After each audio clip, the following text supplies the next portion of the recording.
नमो भगवते वासुदेवाय। जय श्री कृष्ण, राधे राधे। श्री हरि लक्ष्मी नारायण की कृपा आप सभी भक्तों पर सदा सर्वदा बनी रहे। आज की वीडियो में आप सभी श्रवण करेंगे ज्येष्ठ शुक्ल निर्जला एकादशी की व्रत कथा। वर्ष की 24 एकादशियों में ज्येष्ठ के शुक्ला पक्ष की एकादशी सबसे बढ़कर फल देने वाली है। इस एकादशी का व्रत रखने से ही वर्ष भर की एकादशियों के व्रत का फल प्राप्त हो जाता है। इस एकादशी में एकादशी के सूर्योदय से द्वादशी के सूर्योदय तक जल भी न ग्रहण करने का विधान होने के कारण इसे निर्जला एकादशी कहते हैं। ज्येष्ठ मास में दिन बहुत बड़े होते हैं और प्यास भी अधिक लगती है। ऐसी दशा में इतना कठिन व्रत रखना सचमुच बड़ी साधना का काम है। इस एकादशी के दिन अपनी शक्ति और सामर्थ्य अनुसार ब्राह्मणों को अनाज, वस्त्र, छतरी, फल, जल से भरे कलश और दक्षिणा देने का विधान है। सभी व्यक्ति प्राय मिट्टी के घड़े अथवा सुराहियों, पंखों और अनाज का दान तो करते ही हैं। आज के दिन मीठे शरबत का प्याव भी लगवाते हैं। अब आइए प्यारे भक्तगणों, हम जानते हैं एकादशी व्रत के विशेष नियम के बारे में और फिर श्रवण करेंगे निर्जला एकादशी व्रत की महात्म्य कथा। एकादशी व्रत करने वालों को दशमी की रात्रि को पूर्व ब्रह्मचर्य का पालन करना चाहिए तथा भोग विलास से दूर रहना चाहिए। एकादशी का व्रत उपवास करने वालों को दशमी के दिन मांस, लहसुन, प्याज, मसूर की दाल आदि निषेध वस्तुओं का सेवन नहीं करना चाहिए। एकादशी के दिन प्रातः लकड़ी का दातुन न करें। नींबू, जामुन या आम के पत्ते लेकर चबा ले और अंगुली से कंठ साफ कर ले। वृक्ष से पत्ते तोड़ना भी वर्जित है, अतः स्वयं गिरा हुआ पत्ता लेकर सेवन करे। यदि संभव न हो तो पानी से 12 बार कुल्ले कर ले। फिर स्नान आदि कर मंदिर में जाकर गीता पाठ करे या पुरोहित जी से गीता पाठ का श्रवण करे। फिर प्रभु के सामने इस प्रकार प्रण करना चाहिए कि आज मैं चोर, पाखंडी और दुराचारी मनुष्य से बात नहीं करूंगा और ना ही किसी का दिल दुखाऊंगा। रात्रि को जागरण कर कीर्तन करूंगा। तत्पश्चात ओम नमो भगवते वासुदेवाय इस द्वादश मंत्र का जाप करें। राम, कृष्ण, नारायण आदि विष्णु के सहस्त्र नाम को कंठ का भूषण बनाए। भगवान विष्णु का स्मरण कर प्रार्थना करे और कहे, हे त्रिलोकीनाथ, मेरी लाज आपके हाथ है, अतः मुझे इस प्रण को पूरा करने की शक्ति प्रदान करना। क्रोध नहीं करते हुए मधुर वचन बोलना चाहिए। यदि भूलवश किसी निंदक से बात कर भी ली तो भगवान सूर्य नारायण के दर्शन कर धूप दीप से श्री हरि की पूजा कर क्षमा मांग लेना चाहिए। एकादशी के दिन घर में झाड़ू नहीं लगाना चाहिए, क्योंकि चींटी आदि सूक्ष्म जीवों की मृत्यु का भय रहता है। इस दिन बाल नहीं कटवाना चाहिए, न ही अधिक बोलना चाहिए। अधिक बोलने से मुख से न बोलने वाले शब्द भी निकल जाते हैं। इस दिन यथाशक्ति दान करना चाहिए, किंतु स्वयं किसी का दिया हुआ अन्न आदि कदापि ग्रहण ना करे। दशमी के साथ मिली हुई एकादशी वृद्ध मानी जाती है। वैष्णवों को योग द्वादशी मिली हुई एकादशी का व्रत करना चाहिए। त्रयोदशी आने से पूर्व व्रत का पारण करें। एकादशी यानी 11 के दिन व्रतधारी व्यक्ति को गाजर, सलगम, गोभी, पालक इत्यादि का सेवन नहीं करना चाहिए। केला, आम, अंगूर, बादाम, पिस्ता इत्यादि अमृत फलों के सेवन करें। प्रत्येक वस्तु प्रभु को भोग लगाकर तथा तुलसी दल छोड़कर ग्रहण करना चाहिए। द्वादशी के दिन ब्राह्मणों को मिष्टान दक्षिणा देना चाहिए। इस व्रत को करने से जीवन के सारे कष्ट समाप्त हो जाते हैं। और उपवास करने वाला दिव्य फल प्राप्त करता है। आइए प्यारे भक्तगणों, हम श्रवण करेंगे निर्जला एकादशी व्रत महात्म्य कथा। श्री हरि लक्ष्मी नारायण की चरण कमलों को ध्यान करते हुए कथा को बड़े ही श्रद्धा से श्रवण करते हैं। प्रेम से बोलिए श्री हरि लक्ष्मी नारायण की जय। भीमसेन बोले कि हे पितामह, भ्राता युधिष्ठिर, माता कुंती, द्रौपदी, अर्जुन, नकुल और सहदेव आदि एकादशी के दिन व्रत करते हैं और मुझसे एकादशी के दिन अन्न खाने को मना करते हैं। मैं उनसे कहता हूँ कि भाई, मैं भक्ति पूर्वक भगवान की पूजा कर सकता हूँ और दान दे सकता हूँ, परंतु मैं एकादशी के दिन भूखा नहीं रह सकता हूँ। इस पर व्यास जी बोले, हे भीमसेन, यदि तुम नरक को बुरा और स्वर्ग को अच्छा समझते हो तो प्रत्येक माह की दोनों एकादशियों को अन्न ना खाया करो। इस पर भीमसेन बोले, हे पितामह, आपसे प्रथम कह चुका हूँ कि मैं एक दिन एक समय भी भोजन किए बिना नहीं रह सकता। फिर मेरे लिए पूरे दिन का उपवास करना तो कठिन है। मेरे पेट में अग्नि का वास है, जो अधिक अन्न खाने पर शांति होती है, और मैं प्रयत्न करूं तो एक व्रत अवश्य कर सकता हूं। अतः आप मुझे कोई एक ऐसा व्रत बतलाइए जिससे मुझे स्वर्ग की प्राप्ति हो। व्यास जी बोले कि हे वायुपुत्र, बड़े बड़े ऋषि और महर्षियों ने बहुत से शास्त्र आदि बनाए हैं। यदि कलयुग में मनुष्य उनका आचरण करे तो अवश्य ही मुक्ति को प्राप्त होता है। उसमें धन बहुत खर्च होता है। उनमें से जो पुराणों का सार है उसे कहता हूँ कि मनुष्य को दोनों पक्षों की एकादशी का व्रत करना चाहिए। इससे उन्हें स्वर्ग की प्राप्ति होती है। काशी बोले, हे भीमसेन, कृष्ण और मिथुन संक्रांति के मध्य में ज्येष्ठ मास की शुक्ला पक्ष की एकादशी होती है। उसका निर्जल व्रत करना चाहिए। इस एकादशी के व्रत में स्नान और आचमन में जल वर्जित नहीं है, लेकिन आचमन में 6 माह से जल से अधिक जल नहीं लेना चाहिए। इस आचमन से शरीर की शुद्धि हो जाती है। आचमन में 6 मासे से अधिक जल मद्यपान के समान है। इस दिन भोजन नहीं करना चाहिए, क्योंकि भोजन करने से व्रत नष्ट हो जाता है। यदि सूर्योदय से सूर्य अस्त तक मनुष्य जलपान न करे तो उससे 12 एकादशी के फल की प्राप्ति होती है। द्वादशी के दिन सूर्योदय से पहले ही उठना चाहिए। इसके पश्चात भूखे ब्राह्मण को भोजन कराना चाहिए। तत्पश्चात स्वयं भोजन करना चाहिए। इसका फल 1 वर्ष संपूर्ण एकादशियों के फल के बराबर है। हे भीमसेन, स्वयं भगवान ने मुझसे कहा था कि इस एकादशी का पुण्य समस्त तीर्थों और दानों के बराबर है। एक दिन निर्जला रहने से मनुष्य पापों से मुक्त हो जाता है।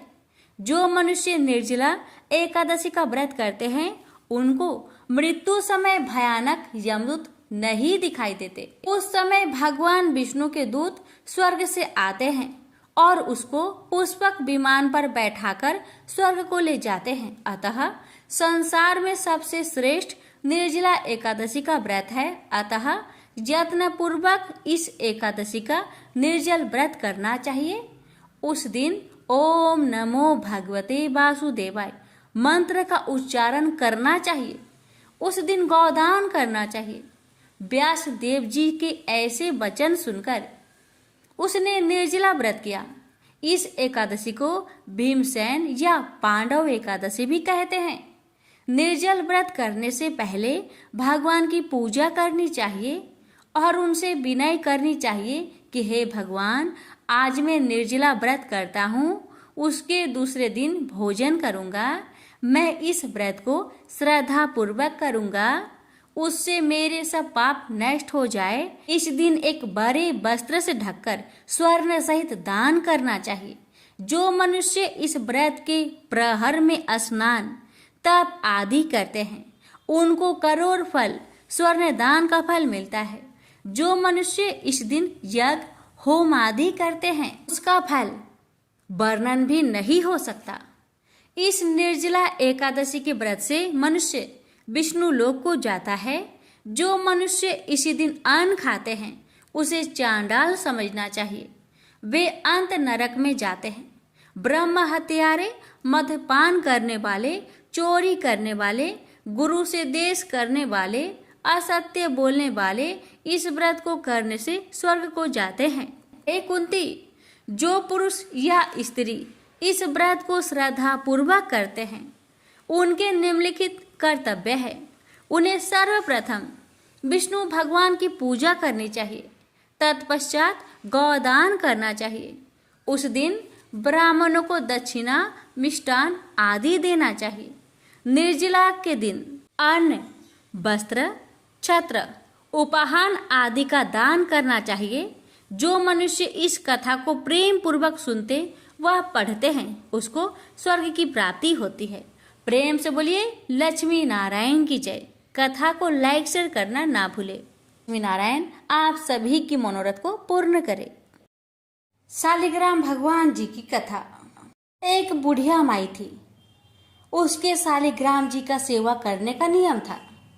जब बैसाख का महीना आया वो पुष्कर स्नान करने का विचार कर अपनी पड़ोसन से बोली, बहन मैं पुष्कर स्नान करने जा रही हूँ, तुम मेरे शालिग्राम जी को अपने पास रख लो।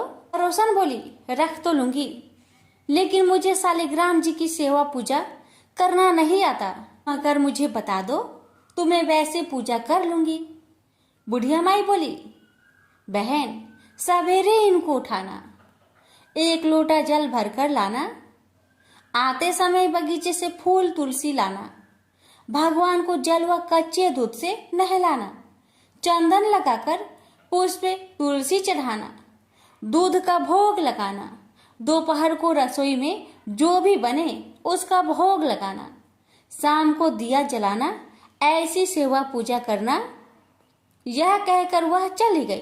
अब तो बेचारी पड़ोसन भगवान को भोग लगाए, पर भगवान तो जिमते ही नहीं, दूध पिया ही नहीं। ये देख पड़ोसन बड़ी चिंता में पड़ गई और बोली, भगवान आपकी मालकिन आएगी तो कहेगी मेरे भगवान तो दुबला हो गए हैं, अभी 1 महीना है, आप जिम लीजिए वरना मैं भी भूखी बैठी रहूंगी। भगवान ने सोचा अब तो दर्शन देना ही पड़ेगा। छोटा सा मोर मुकुट पीताम्बर धारी रूप लपेटकर पाटे पर बैठ गए और भोग को ग्रहण कर लिया, दूध भी पी लिया और जिम भी लिया। रोज अब ऐसा ही होता रहा। एक दिन भगवान ने कहा, मैं गाय चराने जा रहा हूँ। तो पड़ोसन बोली, थोड़े दिन और रुक जाइए। क्यों जा रहे हैं? पर भगवान नहीं माने। हाथ में सोने की लाठी, कंधे पर हीरे मोती का पीताम्बर डाल गाय चराने जाते। महीना बीता, बुढ़िया माई घर आई। स्नान ध्यान से निपटकर सोचा अपने शालिग्राम जी को ले आऊं। पड़ोसन के पास लेने गई तो पड़ोसन बोली, शालिग्राम जी शाम को आएंगे तब ले जाना। बुढ़िया शालिग्राम जी के लिए जिद करने लगी और झगड़ा हो गया और आसपास के लोग भी इकट्ठे हो गए। तो पड़ोसन बोली, कोई बुढ़िया को समझाओ, 1 महीना इसने निकाल दिया, वैसे शाम तक सब्र करे। यह धरना देकर बैठ गई। शाम परे भगवान आए। गाय उनकी जगह छोड़ भगवान मंदिर में विराज गए। पड़ोसन बूढ़ी से बोली, ले जाओ तुम्हारे भगवान, और भगवान से बोली, भगवान इस बुढ़िया को भी अपना रूप दिखा दो, ये मुझ पर विश्वास नहीं करेगी। भगवान ने मोर मुकुट पीताम्बर धर हाथ में सोने की लाठी लेकर दर्शन दिए। यह माई शालिग्राम भगवान की ये स्वरूप देखकर धन्य धन्य हो गई। ये शालिग्राम भगवान, जैसे आपने अपने भोले भक्तों को दर्शन दिया, वैसे आपकी कथा कहने वाले, सुनने वाले, हुक्कारे भरने वाले सभी पर अपनी कृपा सदा बरसाए रखना। प्रेम से बोलिए शालिग्राम भगवान की जय। लक्ष्मी माता की कहानी। एक बार लक्ष्मी जी ने मनोहर रूप यानी बहुत ही अद्भुत रूप धारण करके गायों के एक झुंड में प्रवेश कर लिया और उनके इस सुंदर रूप को देखकर गायों ने पूछा कि देवी, आप कौन हैं और कहाँ से आई हैं? गायों ने ये भी कहा कि आप पृथ्वी की अनुपम सुंदरी लग रही हो। तब गायों ने एकदम से कहा कि सच सच बताओ, आखिर तुम कौन हो और तुम्हें कहाँ जाना है? तब लक्ष्मी जी ने विनम्रता से गायों से कहा कि तुम्हारा कल्याण हो। असल में मैं इस जगत में अर्थात संसार में लक्ष्मी के नाम से प्रसिद्ध हूँ और सारा जगत मेरी कामना करता है, मुझे ही पाना चाहता है। मैंने दैत्यों को छोड़ दिया था और इसलिए वे सदा के लिए नष्ट हो गए। इतने ही नहीं, मेरे आश्रय में रहने के कारण इंद्र, सूर्य, चंद्रमा, विष्णु, वरुण तथा अग्नि आदि सभी देवता सदा के लिए आनंद भोग रहे हैं। इसके बाद माँ लक्ष्मी ने कहा कि जिनके शरीर में मैं प्रवेश नहीं करती वे सदैव नष्ट हो जाते हैं और अब मैं तुम्हारे शरीर में ही निवास करना चाहती हूँ। लेकिन इसके बाद भी कथा अभी खत्म नहीं हुई, क्योंकि गायों ने अब तक माँ लक्ष्मी को अपनाया नहीं था। गाय ने क्यों किया माँ लक्ष्मी का त्याग? देवी लक्ष्मी की इन बातों को सुनने के बाद गायों ने कहा कि तुम बड़ी चंचल हो, इसलिए कभी कहीं नहीं ठहरती। इसके अलावा तुम्हारा बहुतों के साथ भी एक सा ही संबंध है, इसलिए हमें तुम्हारी इच्छा नहीं है। तुम्हारी जहाँ भी इच्छा हो तुम चली जाओ। तुमने हमसे बात की, इतने में ही हम अपने आप को तुम्हारी कृतार्थ यानी तुम्हारी आभारी मानती हैं। गायों के ऐसा कहने पर लक्ष्मी ने कहा कि ये तुम क्या कह रही हो? मैं दुर्लभ और सती हूँ, अर्थात मुझे पाना आसान नहीं, पर फिर भी तुम मुझे स्वीकार नहीं कर रही। आखिर इसका कारण क्या है? यहाँ तक कि देवता, दानव, मनुष्य आदि सब कठोर तपस्या करके मेरी सेवा का सौभाग्य प्राप्त करते हैं, अतः तुम भी मुझे स्वीकार करो। वैसे भी इस संसार में ऐसा कोई नहीं जो मेरा अपमान करता हो। ये सब सुनकर गायों ने कहा कि हम तुम्हारा अपमान या अनादर नहीं कर रहे, केवल तुम्हारा त्याग कर रहे हैं, और वह सिर्फ इसलिए क्योंकि तुम्हारा मन बहुत चंचल है।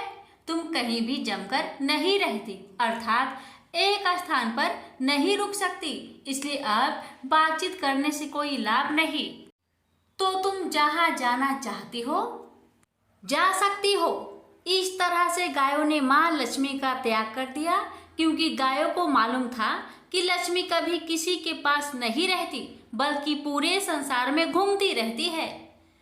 पर फिर भी माँ लक्ष्मी ने हार नहीं मानी और इतना सब होने के बाद भी वार्तालाप जारी रखी। अब आखिर में माँ लक्ष्मी ने कहा, गायों, तुम दूसरे को आदर देने वाली हो और यदि तुमने ही मुझे त्याग दिया तो सारे जगत में मेरा अनादर होने लगेगा। इसलिए तुम मुझ पर भी अपनी कृपा करो। मैं तुमसे केवल सम्मान चाहती हूँ। तुम लोग सदा सबका कल्याण करने वाली पवित्र और सौभाग्यवती हो, तो मुझे भी बस आज्ञा दो कि मैं तुम्हारे शरीर के किस भाग में निवास करूं। इसके बाद गाय ने भी अपना मन बदल लिया और गायों ने कहा, हे यशस्विनी, हमें तुम्हारा सम्मान अवश्य ही करना चाहिए, इसलिए तुम हमारे गोबर और मूत्र में निवास करो, क्योंकि हमारी ये दोनों वस्तुएं ही परम पवित्र है। तब माँ लक्ष्मी ने कहा, धन्यवाद और धन्य भाग मेरे, जो तुम लोगों ने मुझ पर अनुग्रह किया, यानी मेरे प्रति इतना कृपा दिखाई। मैं अवश्य ऐसा ही करूंगी। मैं सदैव तुम्हारे गोबर और मूत्र में ही निवास करूंगी। सुखदायिनी गायों, अर्थात सुख देने वाली गायों, तुमने मेरा मान रख लिया, अतः तुम्हारा भी कल्याण हो। बस यही वचन है कि गाय की इन दोनों वस्तुओं को लक्ष्मी का ही रूप समझा जाता है। प्रेम से बोलिए लक्ष्मी माता की जय। 11 माता की पावन कथा। एक बार एक राज्य में एक राजा रहते थे। राजा बहुत ही बुद्धिमान और बलशाली थे। राजा सदैव अपनी प्रजा का बहुत अच्छे से ध्यान रखते थे। प्रजा भी अपने राजा को बहुत पसंद करते थे। राजा की 2 बेटियां थी। राजा अपनी दोनों बेटियों से बहुत प्रेम करता था। राजा की छोटी बेटी देखने में बहुत सुंदर और आकर्षक थी और राजा की बड़ी बेटी छोटी बेटी के मुकाबले थोड़ा कम सुंदर थी। राजा की छोटी बेटी 11 माता का पूजन किया करती थी और सभी लोग राजा की छोटी बेटी से बहुत प्रेम करते थे और बहुत प्रशंसा करते थे।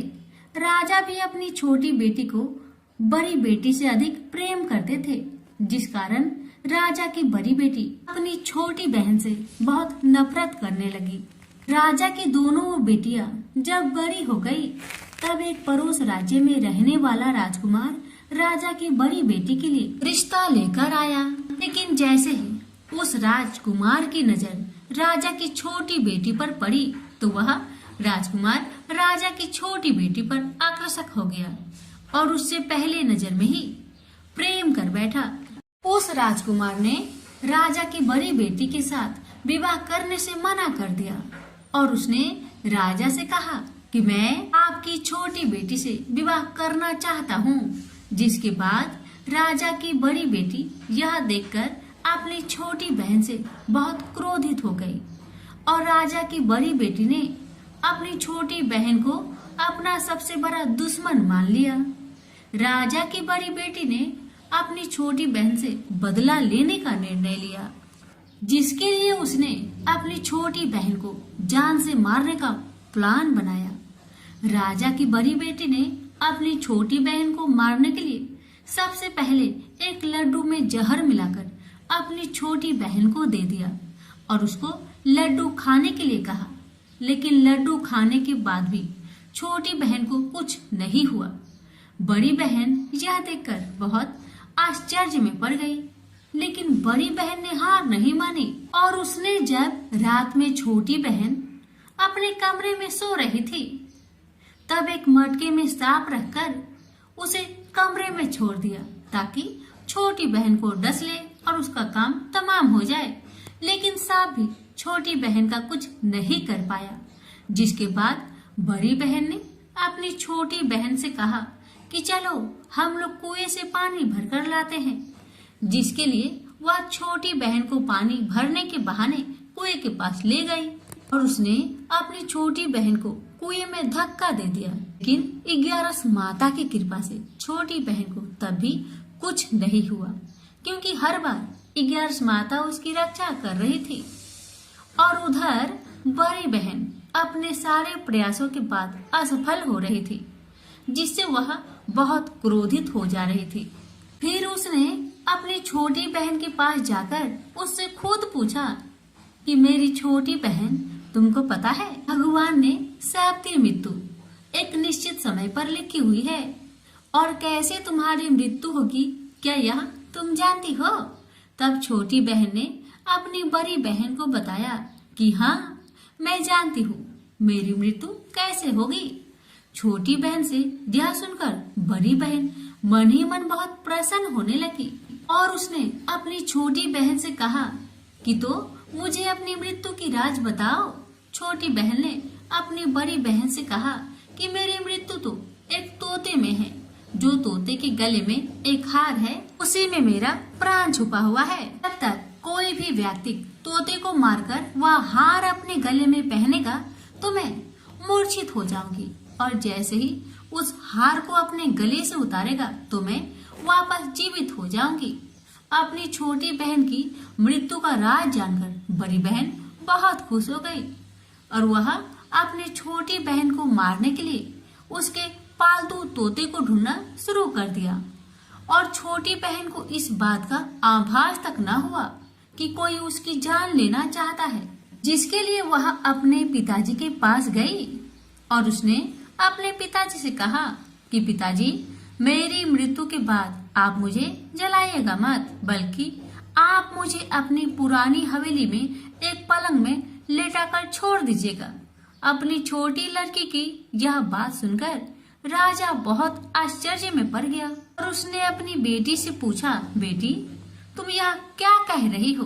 तब राजा की छोटी बेटी ने बताया, पिताजी, समय किसी के लिए नहीं रुकता है, कब क्या हो जाए किसी को कुछ पता नहीं है। और फिर राजा ने अपनी छोटी बेटी से कहा कि तुम ऐसी बातें क्यों कर रही हो, 2-3 दिन में तुम्हारा विवाह है। लेकिन छोटी बेटी ने अपने पिताजी को ऐसा करने पर मजबूर कर दिया और उसने वचन ले लिया। राजा ने भी अपनी छोटी बेटी की बात स्वीकार कर ली और 2-3 दिनों के बाद जब शादी का समय आया तब राजकुमार बारात लेकर राजा के घर आया और राजकुमार और राजा की छोटी बेटी का विवाह शुरू हो गया। जैसे ही राजा की छोटी बेटी राजकुमार के साथ फेरे लेना शुरू करती है तो उसकी बड़ी बहन अपनी छोटी बहन के कमरे में जाकर उसके तोते को पकड़ लेती है और उसको जान से मार देती है। तोते के गले में जो हार था उसको अपने गले में धारण कर लेती है। जैसे ही बड़ी बहन उस हार को अपने गले में धारण करती है तो उधर छोटी बहन 3.5 ही फेरे ले पाती है और वह फिर बेहोश होकर गिर जाती है।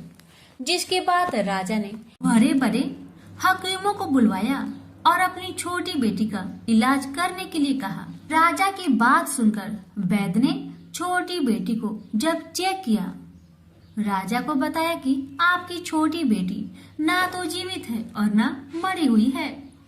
यह मैं ऐसी पहली बार देख रहा हूँ। राजा ने वैद्य और हकीम को ये बात बाहर बताने से मना कर दिया कि अगर तुमने यह बात किसी को बाहर बताई तो मैं तुम्हें फांसी दे दूंगा। राजा ने ऐसे दोनों को धमकाया। राजा ने अपनी छोटी बेटी को पुराने महल में जाकर एक पलंग में लेटा दिया और वहां पर कुछ सैनिकों तैनात कर दिया। वापस अपने महल पर आ गया। राजा की बड़ी बेटी अपनी पिताजी के पास आई और कहने लगी, पिताजी, अगर यह शादी संपन्न नहीं हुई तो आपकी इज्जत का क्या होगा? आप कहे तो मैं आपकी इज्जत बचाने के लिए राजकुमार से शादी करने के लिए तैयार हूँ।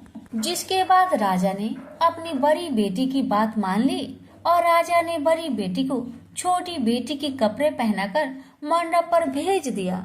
लेकिन राजकुमार यह जान गया कि यह राजा की छोटी बेटी नहीं बल्कि बड़ी बेटी है। लेकिन जब राजकुमार ने शादी करने से मना किया तो सभी लोग ने राजकुमार को विवश करके राजा की बड़ी बेटी से बचे हुए फेरे संपन्न करा दिए और विवाह करवा दिया।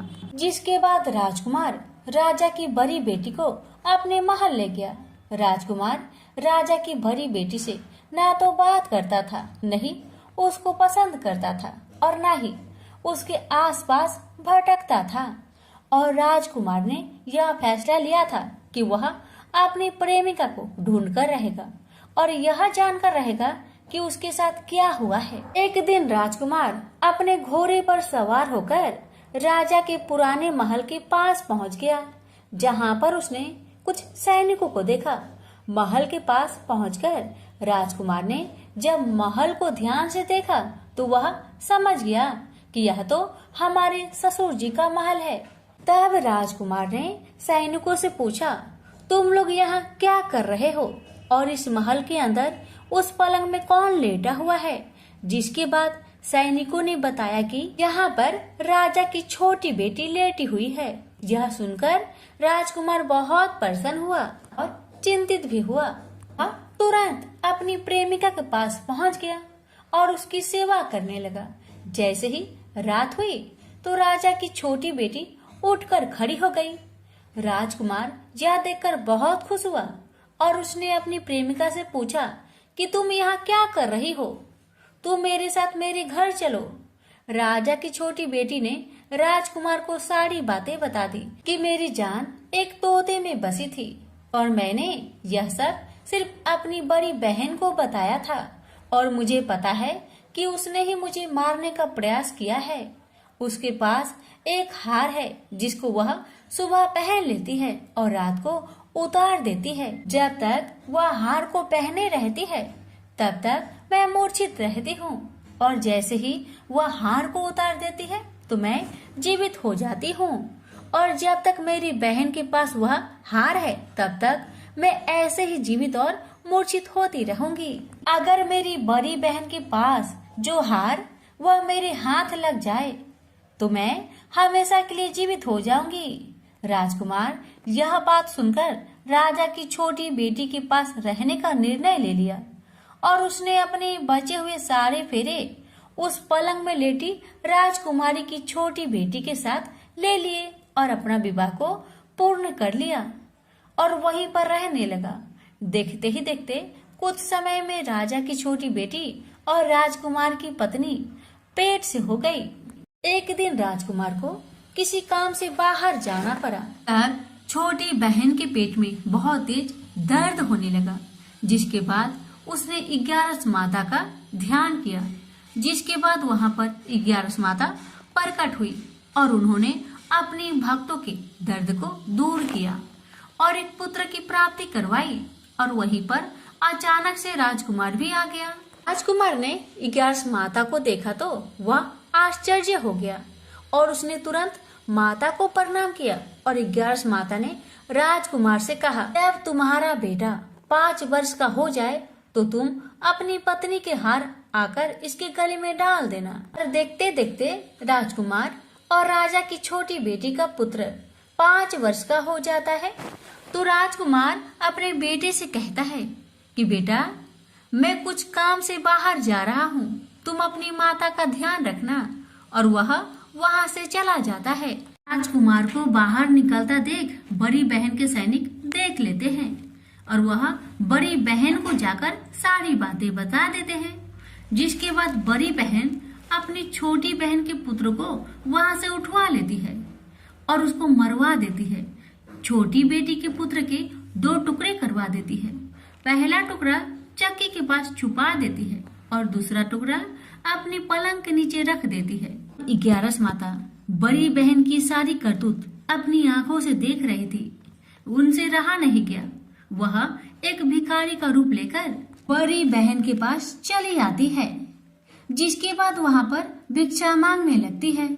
बड़ी बहन अपने नौकरों से कहती है कि जाकर भिक्षा दे दो, लेकिन जैसे ही नौकर 11 माता को भिक्षा देने के लिए आते हैं तो माता उन्हें मना कर देती है और कहती है कि मैं तुम्हारे महारानी से ही भिक्षा लूंगी, जाओ जाकर कह दो।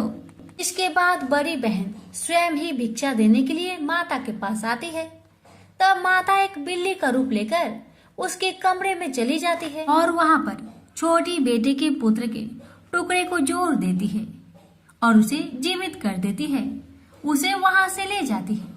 राजकुमार अपने बेटे को लेकर अपनी पत्नी के पास जाता है और उसे कहता है कि तुम इसका ध्यान रखना। अगर तुम इस बच्चे का अच्छे से ध्यान रखोगी तो मैं तुमसे बात करूंगा। एक दिन राजकुमार बच्चे से कहता है कि तुम मम्मी से उनके गले का हार मांग लो। जिसके बाद राजकुमार का लड़का अपनी मम्मी के पास जाता है और कहता है कि मम्मी, मुझे तुम्हारा हार चाहिए जो तुमने गले में पहन रखा है। यह सुनकर पहले तो बड़ी बहन बहुत क्रोधित होती है, पर उसको यह याद आता है कि राजकुमार ने कहा था कि अगर मैं इस बच्चे का ध्यान रखूं तो वह मुझसे बात करेंगे। इसके कारण वह हार को उस बच्चे को दे देती है और वह तुरंत हार ले जाकर अपने पिताजी को दे देता है। और तभी राजकुमार अपने बेटे को लेकर वहां से जाने लगता है और अपनी पत्नी से कहता है कि तुम हमारे लिए खाना बनाकर रखना, मैं शाम को आकर तुम्हारे साथ खाऊंगा। और वह अपने बेटे को लेकर वहां से चला जाता है। जिसके बाद वह राजा के पास जाता है और उनको सारी बातें बता देता है। राजा अपनी बड़ी बेटी की यह करतूत सुनकर बहुत क्रोधित होते हैं और अपनी परवरिश पर ही दोष देने लगते हैं और राजकुमार को अपनी छोटी बेटी के साथ रहने के लिए आदेश देते हैं। 11 माता की कृपा से राजा की छोटी बेटी राजकुमार के साथ सुखी जीवन व्यतीत करने लगी और हर 11 को 11 माता का व्रत करने लगे। प्रेम से बोलिए 11 माता की जय। एक लड़का सूट बूट पहनकर अपने ससुराल पत्नी को लेने जा रहा था। रास्ते में एक गाय कीचड़ में फंसी हुई थी। वह लड़के से कहने लगी कि बेटा, मैं कीचड़ में फंसी हूँ, मुझे हाथ देकर बाहर निकालो। वह कहने लगा, नहीं नहीं, यदि मैं कीचड़ में हाथ डालूंगा तो मेरे कपड़े गंदे हो जाएंगे। मुझे तो अपनी पत्नी को लेने ससुराल जाना है। वह गाय क्रोधित होकर श्राप देती है, अच्छा तुम ससुराल जाओ, तुम वहां पर नहाओगे तो आधा गधा और खाना खाओगे तो पूरा गधा बनोगे। वह ससुराल पहुंच जाता है और उसके साले कहते हैं कि जीजा जी आप नहा धोकर खाना खा लो। तब वह कहता है कि मैं नहीं नहाऊंगा। तब वह कहते हैं ठीक है आप खाना खा लो। तब वह खाने से भी इनकार कर देता है। सब परेशान हो जाते हैं, जीजा ऐसा क्यों कर रहे हैं, ना तो नहा रहे हैं ना ही खाना खा रहे हैं। तब उसकी पत्नी कहती है कि आप क्यों नहीं नहाते या खाते हो। तब वह लड़का गाय की बात अपनी पत्नी से बताता है और कहता है कि मुझे गाय ने श्राप दिया है कि नहाऊंगा तो आधा गधा व खाऊंगा तो पूरा गधा बन जाऊंगा। तब पत्नी कहती है कि कोई बात नहीं, आप नहा लीजिए व कुछ खा लीजिए, मैं वचन देती हूँ कि मैं आपका साथ दूंगी। तब वह लड़का अपनी पत्नी की बात सुनकर नहाने के लिए तैयार हो जाता है और खाने बैठता है तो पूरा गधा बन जाता है। सब उसको गधा समझकर भगाने लगते हैं तो पत्नी उनसे कहती है कि इसे मत मारो, ये मेरे पति हैं, इसे गाय का श्राप लग गया था इसलिए ये गधे बन गए हैं। आप मुझे इसके साथ ही विदा कीजिए। आप उसे उस गधे के साथ विदा कर देते हैं। वह गधे को लेकर एक जगह झाड़ के पीछे डेरा डालती है। दिन भर मेहनत मजूरी करती है और 12 आना गधे पर खर्च करती है और 4 आने खुद पर खर्च करती है और बोझ गधे पर न डालकर खुद ढोती है। इस प्रकार वह रोज करती है तो रानी महलों की खिड़की में से रोज यह नजारा देखती है कि ऐसा इसे कौन सा दुख है, यह ऐसा क्यों करती है। एक दिन वह दासी को भेजकर उसे अपने महल में बुलाती है और पूछती है कि तुम ऐसा क्यों करती हो। तब वह कहती है तुम वचन भरोगी, तुम मेरी मदद करोगी तो मैं तुम्हें अपना दुख बताऊंगी। रानी वचन भरती है कि बहन मैं वचन भरती हूँ। तब वह सारी बात बताती है और कहती है इस प्रकार मेरे पति श्राप के वचन से गधा बन गए। तब रानी पूछती है कि इसका उपाय क्या है। तब वह बताती है यदि किसी ने 24 एकादशी करी होगी, वह संकल्प करके इसे 24 एकादशी दे दो, मेरे पति पहले की तरह ठीक हो जाएंगे। तब राज्य में ऐलान किया जाता है कि 24 एकादशी जिसने भी की हो वह राज दरबार में आए। तब एक बुढ़िया को लाया जाता है। जैसे बुढ़िया संकल्प करके एकादशी देती हुई नहाती है, उसके नहाने का पानी उस गधे पर गिरता है। वैसे वैसे वह गाय लड़के के रूप में आ जाता है।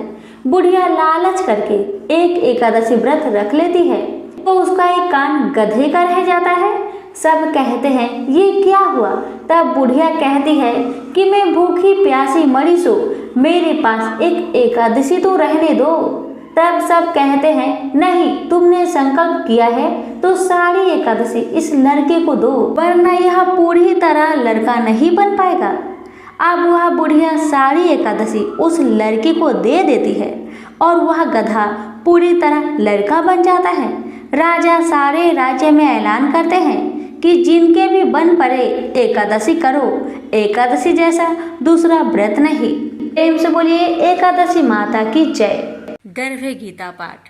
जो भी प्राणी इस गर्भ गीता का सद्भावना से विचार मनन करता है वह फिर गर्भ में नहीं आता, उसे मोक्ष प्राप्त होती है। तो आइए प्यारे भक्तगणों, आज पूर्णिमा तिथि पर श्रवण करें श्री गर्भ गीता पाठ।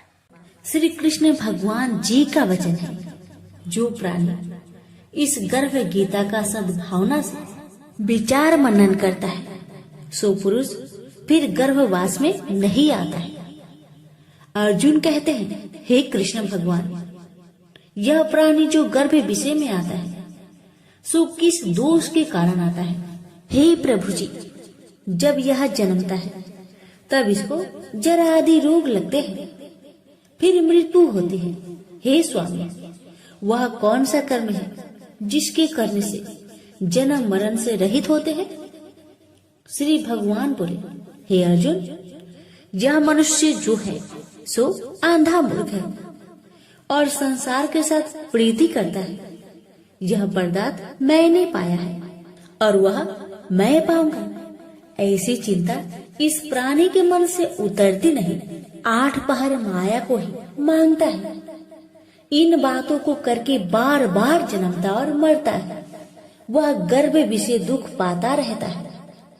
अर्जुन कहने लगे, हे श्री कृष्ण भगवान, यह मन हाथी की नाई है, कृष्णा इसकी शक्ति है। यह मन तो 5 के बस में है, काम, क्रोध, लोभ, मोह और अहंकार। इन 5 में अहंकार बहुत बली है। ये कौन सा यत्न है जिससे मन बस में होए? वैसे ही मन रूपी हाथी को बस में करने के लिए ज्ञान रूपी अंकुश है। अहंकार करने से यह जीवन नरक में पड़ता है। अर्जुन कहते हैं, हे भगवान, जो एक आपके नाम के लिए वन खंड में फिरते हैं, एक वैरागी हुए हैं, एक धर्म करते हैं, इनको कैसे जाने? जो वैष्णव है वो कौन है? श्री भगवान कहते हैं, हे अर्जुन, मेरे ही नाम के लिए वनों में फिरते हैं, वह सन्यासी कहते हैं। एक सिर पर जटा बांधते हैं, एक अंग पर भस्म लगाते हैं। उनमें हम नहीं है, क्योंकि इनमें अहंकार है। इससे मेरा दर्शन दुर्लभ है। अर्जुन कहते हैं, हे भगवान, वह कौन सा पाप है जिससे स्त्री की मृत्यु हो जाती है? वह कौन सा पाप है जिससे पुत्र मर जाता है? और नपुंसक कौन से पाप से होते हैं?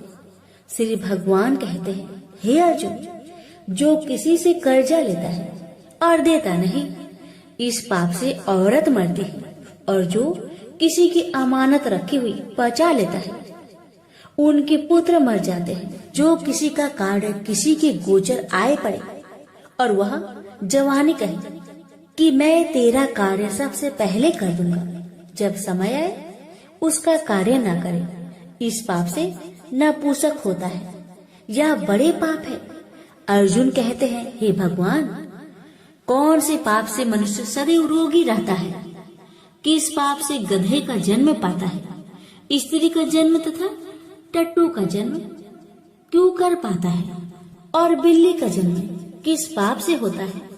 श्री भगवान कहते हैं, अर्जुन, जो भी मनुष्य कन्यादान करते हैं और इस दान में मूल्य लेते हैं, वो दोषी हैं। वे मनुष्य सदा रोगी रहते हैं। जो विषय विकार के वास्ते मदिरा पान करते हैं, वे टट्टू का जन्म पाते हैं। और जो झूठी गवाही भरते हैं, वह औरत का जन्म पाते हैं। जो रसोई बना के पहले आप भोजन कर लेते हैं और पीछे परमेश्वर को अर्पण करते हैं, तो वे बिल्ली का जन्म पाती है। और जो मनुष्य अपनी झूठी वस्तु दान करते हैं, औरत का जन्म पाते हैं, वह गुलाम औरतें होती हैं। अर्जुन कहते हैं, हे भगवान, कई मनुष्यों को आपने स्वर्ग दिया, सो उन्होंने कौन सा पुण्य किया है? और कई मनुष्यों को आपने हाथी, घोड़ा, रथ दिए हैं, उन्होंने कौन सा पुण्य किया है? श्री भगवान कहते हैं, हे अर्जुन, जिन्होंने स्वर्ण दान किया है, उनको हाथी, घोड़े, वाहन मिलते हैं। जो परमेश्वर के निमित्त कन्यादान करते हैं, सो पुरुष का जन्म पाते हैं। अर्जुन कहते हैं, हे भगवान, जिन पुरुषों के अंदर विचलित शरीर है, उन्होंने कौन सा पुण्य किया है? किसी 2 घर के संपत्ति है, कोई विद्वान है, उन्होंने कौन सा पुण्य किया है? श्री भगवान कहते हैं, हे अर्जुन, जिन्होंने अन्न दान किया है, उनका सुंदर स्वरूप है। जिन्होंने विद्या दान किया है, वह विद्यावान होते हैं। जिन्होंने संतों की सेवा की है, वह पुत्रवान होते हैं। अर्जुन कहते हैं, हे भगवान, किसी को धन से प्रीति है, कोई स्त्रियों से प्रीति करते हैं, इसका क्या कारण है? समझाकर कहिए। श्री भगवान कहते हैं, हे अर्जुन, धन और स्त्री सब नाश रूप है, मेरी भक्ति का नाश नहीं है। अर्जुन कहते हैं, हे भगवान, यह राजपाट किस धर्म के करने से मिलता है? विद्या कौन से धर्म करने से मिलती है?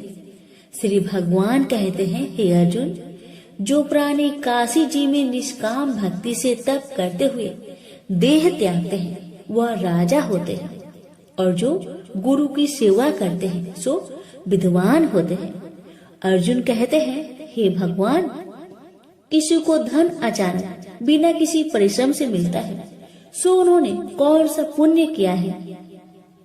श्री भगवान कहते हैं, हे अर्जुन, जिन्होंने गुप्त दान किया है उसको धन अचानक मिलता है।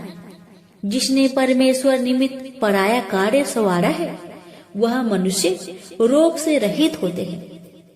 अर्जुन कहते हैं, हे भगवान, कौन सा पाप से अम्ली होते हैं और कौन से पाप से गूंगे होते हैं और कौन से पाप से कुष्ठी होते हैं? श्री भगवान कहते हैं, हे अर्जुन, जो आदमी नीच कुल की स्त्री से गमन करते हैं सो अम्ली होते हैं। जो गुरु से विद्या पढ़कर मुकर जाते हैं सो गूंगे होते हैं। जिन्होंने गौ घात किया है वे कुष्ठी होते हैं। अर्जुन कहते हैं, भगवान, जिस किसी पुरुष के देह में रक्त का विकार होता है वह किस पाप से होता है? और कोई दरिद्र होते हैं, किसी को खरक वायु होती है, और कोई अंधे होते हैं तो कोई पंगुल होते हैं, सो कौन से पाप से रहित होते हैं? और कई स्त्रियां बाल विधवा होती है तो यह किस पाप से होती है? श्री भगवान कहते हैं, हे अर्जुन, तो सदा क्रोधवान रहते हैं उन्हें रक्त विकार होता है। जो मलिन रहते हैं वह सदा दरिद्री होते हैं। जो कुकर्मी ब्राह्मण को दान देते हैं उनकी खरक वायु होती है। जो पराई स्त्री को नंगी देखते हैं, गुरु की पत्नी को कुदृष्टि करते हैं सो अंधे होते हैं। जिसने गुरु और ब्राह्मण को लात मारी है सो लंगड़ा व पंगुल होता है। जो औरत अपने पति को छोड़कर पराये पुरुष से संग करती है सो वह बाल विधवा होती है। अर्जुन कहते हैं, हे भगवान, आप पर ब्रह्मा हो, आपको नमस्कार है। आगे मैं आपको संबंधी जानता था, परंतु अब मैं ईश्वर रूप में जानता हूँ। हे पर ब्रह्मा, गुरु दीक्षा कैसी होती है सो कृपा करके मुझसे कहिए। श्री भगवान कहते हैं, हे अर्जुन, तुम धन्य हो, तुम्हारे माता पिता भी धन्य हैं, जिनके तुम ऐसे पुत्र हो। हे अर्जुन, सारे संसार का गुरु जगन्नाथ, विद्या का गुरु काशी, चारों वर्णों का गुरु सन्यासी है। सन्यासी उसको कहते हैं जिन्हें सबका त्याग करके मेरे प्रति मन लगाया है, सो ब्राह्मण जगत गुरु है। हे अर्जुन, यह बात ध्यान देकर सुनने की है। गुरु कैसा करे? जिसने सब इंद्रियां जीती हो, जिसको सब संसार ईश्वर में नजर आता हो और सब जगत से उदास हो। ऐसा गुरु करे जो परमेश्वर को जानने वाला हो और उस गुरु की पूजा सब तरह से करे। हे अर्जुन, जो गुरु काम भक्त होता है और जो प्राणी गुरु की पूजा सब तरह से करे, हे अर्जुन, सो गुरु का भक्त होता है। और जो प्राणी गुरु की पूजा सब तरह से करे, हे अर्जुन, जो गुरु का भक्त होता है और जो प्राणी गुरु के सम्मुख होकर भजन करते हैं उसका भजन करना सफल है। जो गुरु से विमुख है उनको सप्त ग्राम मारे का पाप है। गुरु से विमुख प्राणी दर्शन करने योग्य नहीं होते। जो गृहस्थी संसार में गुरु के बिना है चंडाल के समान है। जिस तरह मदिरा का भंडार हो उसमें जो गंगा जल है सो अपवित्र है, इसी तरह गुरु से विमुख का भजन सदा अपवित्र होता है। उसके हाथ का देवता भी नहीं लेते, उसके सब कर्म निष्फल है। कुकर, सुकर, गंधर्व, काक, ये सब की सब योनि में बड़ी खोटी योनि है।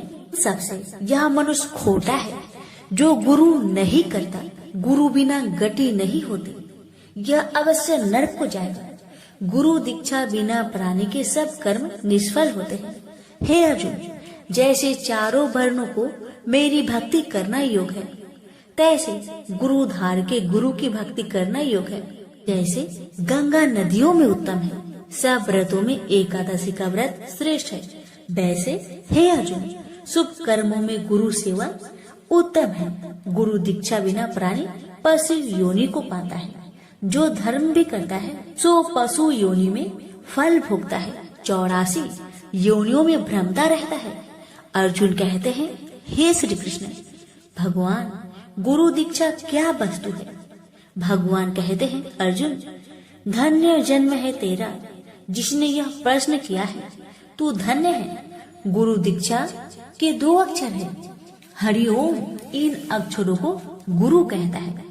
यह चारों वर्णों को अपना श्रेष्ठ है। हे अर्जुन, जो गुरु की सेवा करता है उस पर मेरी प्रसन्नता है। वह 84 से छूट जाएगा। जन्म मरण से रहित हो, नरक नहीं भोगता। गुरु की सेवा करता है उसको कई अश्वमेघ यज्ञ के पुण्य का फल मिलता है। गुरु की सेवा मेरी सेवा है। हे अर्जुन, हमारे तुम्हारे संवाद जो पढ़ेंगे सो गर्भ के दुख से बचेंगे। 84 कट जाएगी। इसी से इस पाठ का नाम गर्भ गीता है। श्री कृष्ण भगवान जी के मुख से अर्जुन ने श्रवण की है। गुरु दीक्षा लेना उत्तम कर्म है। उसका फल है कि नरक से वह 84 से जीव बचा रहता है। भगवान बहुत प्रसन्न होते हैं। प्रेम से बोलिए श्री कृष्ण भगवान की जय। एक लापसी था, एक तपसी था। तपसी हमेशा भगवान की तपस्या में लीन रहता था। लापसी रोजाना 1.25 सेर की लापसी बनाकर भगवान का भोग लगाकर जीम लेता था। एक दिन दोनों लड़ने लगे। लापसी बोला, मैं रोज भगवान की तपस्या करता हूँ इसलिए मैं बड़ा हूँ। लापसी बोला कि मैं रोज भगवान को 1.25 सेर लापसी का भोग लगाता हूँ इसलिए मैं बड़ा हूँ। नारद जी वहां से गुजर रहे थे। दोनों को लड़ता देखकर उनसे पूछा कि क्यों तुम लड़ रहे हो? लापसी ने खुद को बड़ा होने का कारण बताया और तपसी ने अपना कारण बताया। नारद जी बोले, तुम्हारा फैसला मैं कर दूंगा। दूसरे दिन लापसी और तपसी नहाकर अपनी रोज की भक्ति करने आए तो नारद जी ने छुपकर 1.25 करोड़ की एक अंगूठी उन दोनों के आगे रख दी। तपसी की नजर जब अंगूठी पर पड़ी तो उसने चुपचाप अंगूठी उठाकर अपने नीचे दबा ली। लापसी की नजर अंगूठी पर पड़ी लेकिन उसने ध्यान नहीं दिया। भगवान को भोग लगाकर लापसी खाने लगा। नारद जी सामने आए तो दोनों ने पूछा कि कौन बड़ा? तो नारद जी ने तपसी को खड़ा होने को कहा। वो खड़ा हुआ तो उसके नीचे दबी अंगूठी दिखाई पड़ी। नारद जी ने तपसी से कहा, तपस्या करने के बाद भी तुम्हारी चोरी करने की आदत नहीं गई इसलिए लापसी बड़ा है और तुम्हें तुम्हारी तपस्या का कोई भी फल नहीं मिलेगा। तपसी शर्मिंदा होकर माफी मांगने लगा। उसने नारद जी से पूछा, मुझे मेरी तपस्या का फल कैसे मिलेगा? नारद जी ने कहा, यदि कोई गाय और कुत्ते की रोटी नहीं बनाएगा तो फल तुझे मिलेगा। यदि कोई ब्राह्मण को भोजन करवाकर दक्षिणा नहीं देगा तो फल तुझे मिलेगा। यदि कोई साड़ी के साथ ब्लाउज नहीं देगा तो फल तुझे मिलेगा। यदि कोई दिए से दिया जलाएगा तो फल तुझे मिलेगा। यदि कोई सारी कहानी सुने लेकिन तुम्हारी कहानी नहीं सुने तो फल तुझे मिलेगा। उसी दिन से हर व्रत कथा कहानी के साथ लापसी तपसी की कहानी भी सुनी और कही जाती है। प्रेम से बोलिए लक्ष्मी नारायण की जय।